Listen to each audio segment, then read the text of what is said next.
स्वागत है दोस्तों आप सभी का Shoaib sir academy YouTube channel में। आज हम पढ़ने वाले हैं डीएलएड थर्ड सेमेस्टर पंचम प्रश्न पत्र सामाजिक विज्ञान, और इसमें हम देखेंगे परीक्षा से संबंधित महत्वपूर्ण प्रश्न। अध्याय 2 मराठा साम्राज्य का उदय। आपने देखा है कि अध्याय 1 जो था हमारा, उसको हमने मुगल साम्राज्य में कॉन्सेप्ट के साथ साथ क्वेश्चन एंड आंसर को भी कर लिया है। इसी के साथ अध्याय 2 का भी हमने क्या कॉन्सेप्ट क्लियर कर लिया है। ठीक है, अभी हम प्रश्न करने वाले हैं, प्रश्नोत्तरी देखेंगे। ठीक है, आपसे प्रश्न करेंगे, आपको जवाब देना है, साथ साथ उत्तर भी बताएंगे। चलिए, और देखिए यहाँ पर शिवाजी महाराज की फ़ोटो होनी थी, लेकिन वो फ़ोटो रिमूव हो गई है, सिर्फ यहाँ पे नाम लिखा हुआ है। ओके, चलिए कोई बात नहीं। आइए पहले प्रश्न पर आते हैं। फटाफट हमको पढ़ते हुए जाना है, फटाफट हमको देर नहीं करना है। ठीक है, चलिए। मराठा साम्राज्य के संस्थापक निम्नलिखित में से कौन थे? संभाजी महाराज, शिवाजी महाराज, शाहजी भोसले और बाजीराव प्रथम। कौन थे? शिवाजी महाराज थे। चलिए अगला प्रश्न देखते हैं। छत्रपति शिवाजी महाराज का जन्म किस किले में हुआ था? बताइए। शिवनेरी दुर्ग, रायगढ़ किला, प्रतापगढ़ किला, पन्हाला दुर्ग। ठीक है, याद रखिएगा छत्रपति शिवाजी महाराज का जन्म शिवनेरी के दुर्ग में हुआ था। ठीक है, दुर्ग मतलब किला। चलिए यहाँ पर देखेंगे हम, शिवाजी महाराज का जन्म किस वर्ष हुआ था? बताइए। 1630 में हुआ था, 19 फरवरी। ठीक है, 19 फरवरी 1630 में हुआ था। चलिए नेक्स्ट देखते हैं। शिवाजी महाराज की माता का नाम क्या था? पुतलीबाई, अहिल्याबाई, लक्ष्मीबाई, जीजाबाई। क्या नाम था? जीजाबाई नाम था। चलिए पंचम प्रश्न पर देखते हैं। पांचवा प्रश्न हमारा क्या है? उत्तर नंबर यहाँ पर ऑलरेडी लिखा हुआ है, ये आंसर ए। शिवाजी महाराज के पिता का नाम क्या था? शाहजी भोसले। देखिए आप बिल्कुल इसको देख करके चिंतित ना हो कि पहले से आंसर दिया हुआ है, आपको ये रिवाइज करवा रहे हैं, कॉन्सेप्ट क्लियर करवा दिया है। ठीक है, फिर आपको क्विज भी मिलेगा और आपको प्रश्नों का जवाब देने का भी मौका दिया जाएगा। ठीक है, इसमें आंसर इसलिए लेकर आए हैं कि कॉन्सेप्ट के बाद आपकी ये जो पहली क्लास है प्रश्नोत्तर की, आपको रिवाइज करवा दी जाए, और इस प्रश्नोत्तरी को आपको देख करके ये पता चल जाएगा कि किस टाइप के क्वेश्चंस हमारे उसमें आते हैं, क्योंकि प्रीवियस ईयर क्वेश्चन लिए गए हैं। ठीक है, चलिए। शिवाजी महाराज के पिताजी का नाम क्या था? शाहजी भोसले।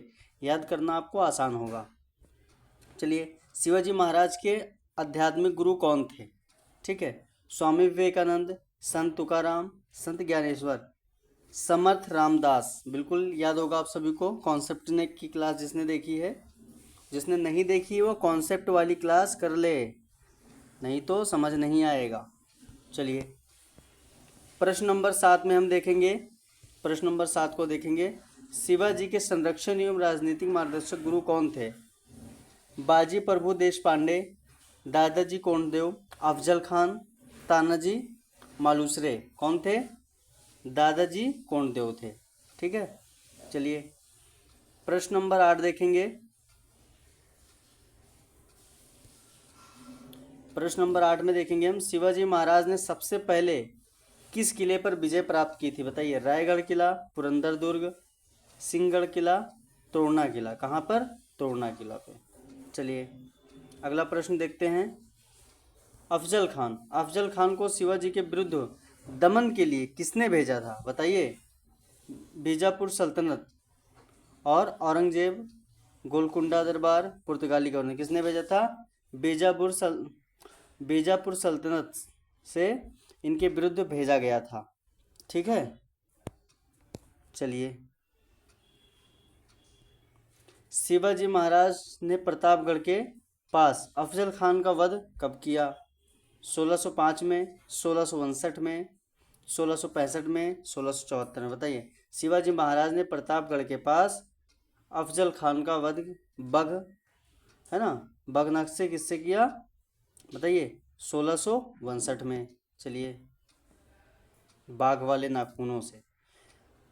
प्रसिद्ध पुरंदर की संधि आना ही आना है एग्जाम में, और 1665 याद रखिएगा कि इनके बीच संपन्न हुई थी। शिवाजी और औरंगजेब, शिवाजी और अफजल खान, संभाजी मुगल साम्राज्य, और शिवाजी और मिर्जा राजा जयसिंह। बिल्कुल याद रखिएगा, पुरंदर की संधि राजा जयसिंह के साथ हुई थी। चलिए प्रश्न नंबर 12 देखते हैं हम। छत्रपति शिवाजी महाराज का राज्याभिषेक किस वर्ष हुआ था? बताइए। 1660 में, 1670 में, 1680 में और 1674 में। याद रखिएगा 1674 में ही 2 बार हुआ था। चलिए अभी आगे आप देखेंगे। चलिए प्रश्न नंबर 13 को देखेंगे। शिवाजी महाराज का भव्य राज्याभिषेक कहाँ संपन्न हुआ था? रायगढ़ किला, सतारा, शिवनेरी दुर्ग, पुणे। ये सारे महाराष्ट्र के एरिया हैं। रायगढ़ किले में हुआ था। ठीक है। और देखिए शिवाजी महाराज का राज्याभिषेक कराने वाले प्रसिद्ध विद्वान कौन थे? समर्थदास, संत तुकाराम, संत ज्ञानेश्वर, गंगा भट्ट या गागा भट्ट भी इनको बोलते थे, याद रखिएगा। चलिए राज्याभिषेक के पश्चात शिवाजी महाराज ने कौन सी प्रसिद्ध उपाधि की थी? बताइए। बताया था हमने क्लास में, चक्रवर्ती सम्राट, महाराजाधिराज, सुल्तान देव और छत्रपति। बताइए। छत्रपति। ठीक है। चलिए शिवाजी के कुशल प्रशासनिक मंत्रिमंडल को क्या कहा जाता था? उनका कुशल प्रशासनिक मंत्रिमंडल था, आपको बताया था हमने। बताइए। नवरत्न परिषद, नवरत्न परिषद, अष्टदिग्गज, महामंत्री परिषद और अष्टप्रधान। अष्टप्रधान हमने बताया था, और 8 मंत्रियों के नाम बताए थे और उनका क्या क्या कार्य था ये भी बताया था। जिसने भी क्लास ना देखी हो पहले कॉन्सेप्चुअल क्लास कर ले, लगभग 20 मिनट की क्लास है, वो सारा उसमें हमने कवर कर दिया है। उसके बाद आकर के यहाँ से प्रीवियस प्रश्न का रिवाइज कर ले। चलिए प्रश्न नंबर 17 में देखते हैं हम। अष्टप्रधान में प्रशासनिक प्रधानमंत्री को क्या कहा जाता था? बताइए। पेशवा, सुमंत, सचिव, अमात्य। क्या कहा जाता था? पेशवा कहा जाता था। चलिए अष्टप्रधान के अंतर्गत वित्त मंत्री, राजस्व प्रमुख क्या कहलाते थे? बताइए। पेशवा कहलाते थे, सुमंत कहलाते थे, पंडित राव, अमात्य मजूमदार कहलाते थे। बिल्कुल ध्यान रखिएगा। ठीक है। इसके बाद ये तो आपका अति लघु बहुविकल्पीय प्रश्न है, वस्तुनिष्ठ प्रश्न है ये आपका। और इसके बाद जो है आपको हम अति लघु और लघु उत्तरीय ये सारे प्रश्न करवाने हैं हमको, जिसमें अष्टप्रधान और जो कर लिया जाता था चौथ, है ना, इन सब चीज़ों को कवर करेंगे प्रश्न में भी, जो प्रीवियस ईयर क्वेश्चन पूछे गए हैं उसमें। चलिए देखते हैं। अष्टप्रधान शासन व्यवस्था में विदेश मंत्री को क्या कहा जाता था? इसीलिए हमने जब पढ़ाया था तो बताया था कि ये क्वेश्चन जरूरी है, याद कर लीजिएगा। अष्टप्रधान तो आप सभी को जरूर बिल्कुल मस्ट है याद करना। ठीक है। चलिए अमात्य बोला जाता था विदेश मंत्री को, या सचिव या सेनापति, उनको सुमंत या दबीर बोला जाता था, ध्यान रखिएगा। चलिए प्रश्न नंबर 20 पे देखते हैं। शिवाजी की थल सेना के सर्वोच्च सेनापति को किस नाम से जाना जाता था? बताइए। पेशवा, सुमंत, नायक राज, सर-ए-नौबत। ठीक है, सर-ए-नौबत बोला जाता था उनको। चलिए प्रश्न नंबर 21 पे चलेंगे और देखेंगे। अष्टप्रधान में धार्मिक एवं दान दक्षिणा संबंधी प्रमुख अधिकारी कौन होता था? पंडित राव, अमात्य, सुमंत, न्यायाधीश। बताइए। पंडित राव होता था। ठीक है। पंडित से याद रखिएगा कि जो पूजा पाठ और धार्मिक अनुष्ठान सारी चीज़ों को कौन देखता था? उसका प्रमुख जो होता था वो पंडित राव होता था। ठीक है। चलिए अगले प्रश्न पे चलते हैं हम।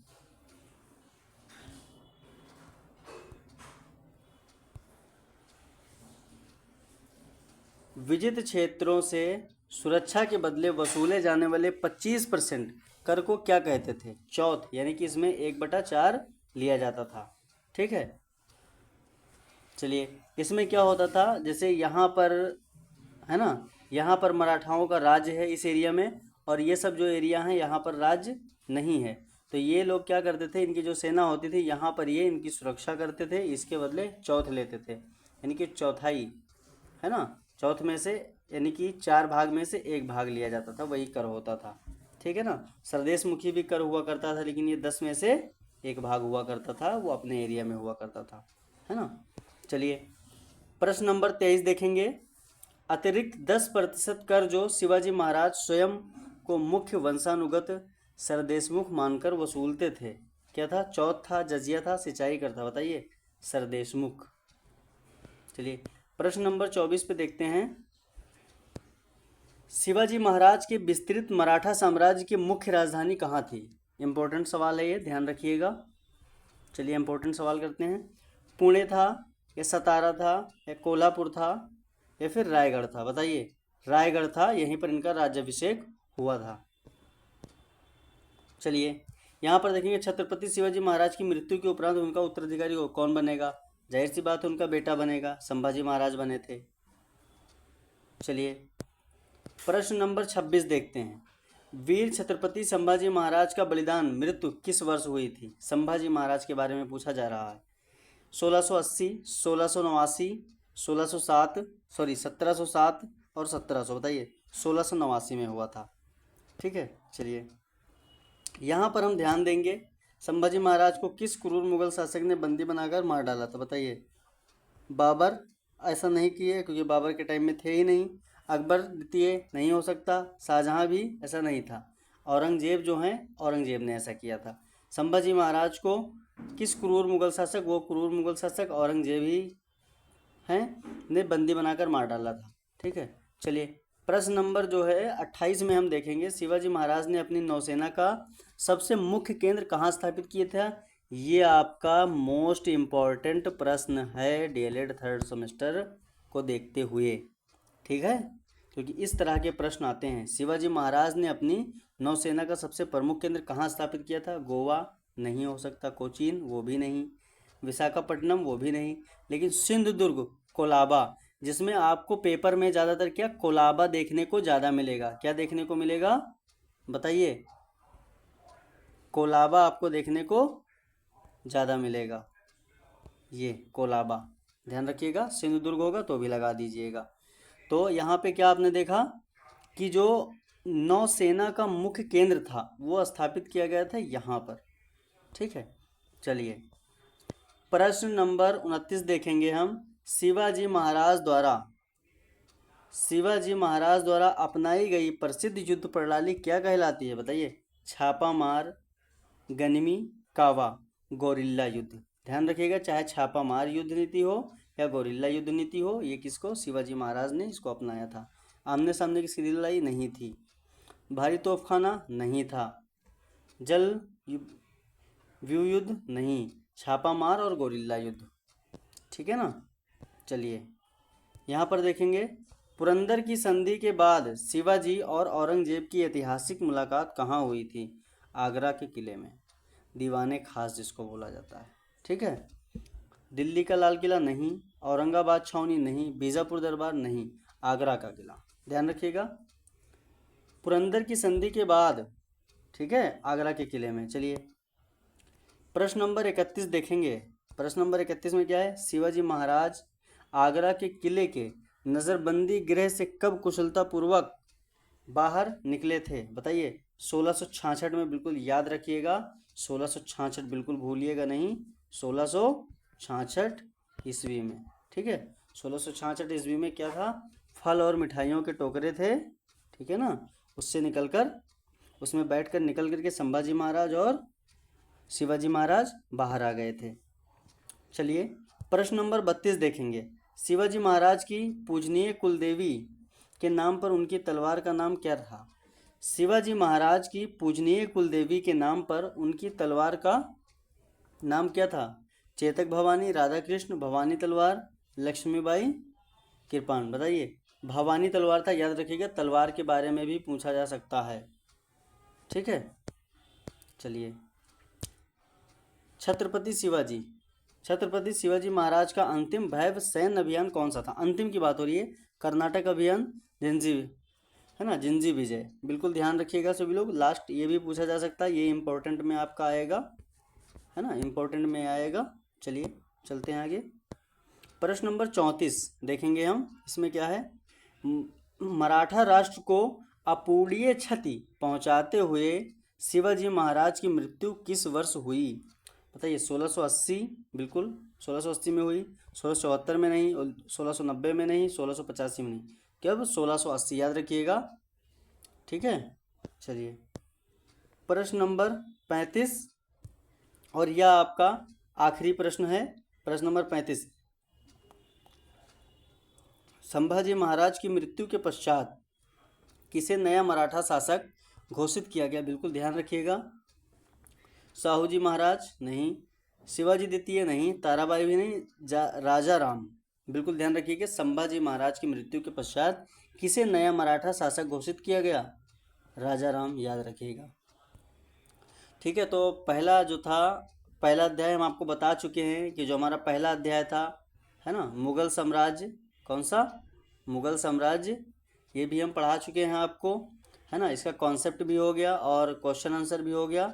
और अध्याय 2 जो आपका है मराठा, है ना, मराठा साम्राज्य, ये भी आपको पढ़ा दिया है हमने कॉन्सेप्ट, और ये प्रश्न उत्तर भी आज हो गया। ठीक है, और इसके लघु अति लघु ये क्वेश्चंस हम एक वीडियो लेकर आएंगे जिसमें आपका लघु और अति लघु कवर करवा देंगे। ठीक है, तो जुड़े रहें, पढ़ते रहिए आप सभी लोग, डीएलएड थर्ड सेमेस्टर की अच्छे से तैयारी करते रहिए। सारी तैयारी यहाँ से आपको करवा दी जाएगी। ठीक है, धन्यवाद आप सभी का। और हमारा जो यूट्यूब चैनल है ना, इसको आप लोग को क्या करना है, हमारे यूट्यूब और सोशल मीडिया चैनल से आज ही जुड़ें, सब्सक्राइब कर लीजिए, लाइक और शेयर कर लीजिए। व्हाट्सएप चैनल पे हमारे जुड़ सकते हैं, शोएब सर एकेडमी के नाम से है। पीडीएफ पाने के लिए टेलीग्राम आप ज्वाइन कर लीजिए, और पढ़ते रहें, मुस्कुराते रहें। आप सभी का धन्यवाद।